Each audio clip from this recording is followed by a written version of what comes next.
আসছে নির্বাচনে পুরনো সঙ্গী জামায়াতের সাথে বিএনপির জোট হচ্ছে না। এটা বেশ পুরনো খবর।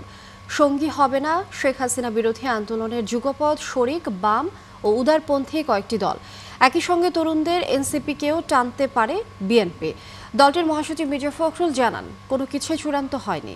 সম্ভাব্য সঙ্গীদের সাথে আসন বণ্টনের আলোচনা চলছে। শফিকুল হকের বিশেষ প্রতিবেদন।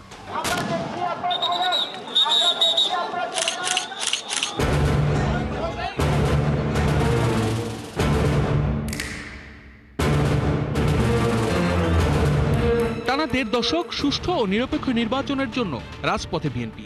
সাথে কখনো পুরনো সঙ্গী জামাত, আবার শেষের দিকে খুব বেশি ঘনিষ্ঠ ছিল বাম, উদারপন্থী ও জাতীয়তাবাদী সমমনারা।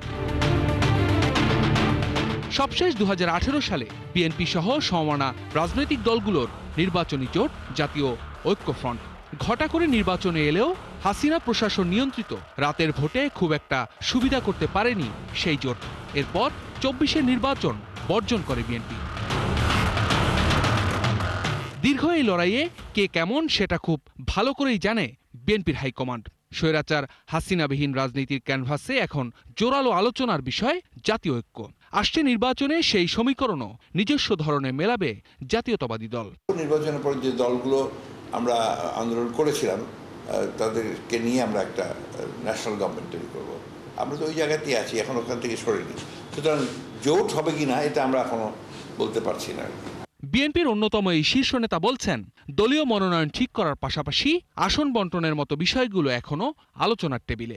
এই ব্যাপারে আলোচনা হচ্ছে, কোনো সুনির্দিষ্ট কোনো আপনার সংখ্যা নির্ধারিত হয়নি।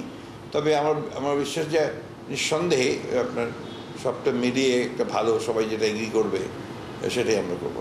জাতীয় সরকারে এখন আমাদের সঙ্গে যারা থাকবেন, একমত হবেন, তারাই আসবে। যদি কেউ আসতে চাই তাদের কথা তো আমরা বলতে পারবো না, but we will have that, মানে অ্যাপিলটা থাকবে আমাদের। নির্বাচনী লড়াইয়ে অভ্যুত্থানপন্থী আর কারা হতে পারে বিএনপির নির্বাচনী জোট সঙ্গী? প্রশ্ন ছিল তরুণদের দল এনসিপি বিএনপির সঙ্গে জোট বাঁধবে কিনা। অসম্ভব নয়, এগুলো তো ডিপেন্ড করে লাস্ট মোমেন্ট, একটা আপনার পর্যন্ত অপেক্ষা করতে হয়। এই ধরনের জোট টোটের ব্যাপারে লাস্ট মোমেন্ট পর্যন্ত অপেক্ষা করতে হয়। জোট যাই হোক, নির্বাচনের আগে অন্তর্বর্তী সরকারের নিরপেক্ষতা প্রমাণ করার তাগিদ বিএনপির এই শীর্ষ নেতার। এখন it's high time the government should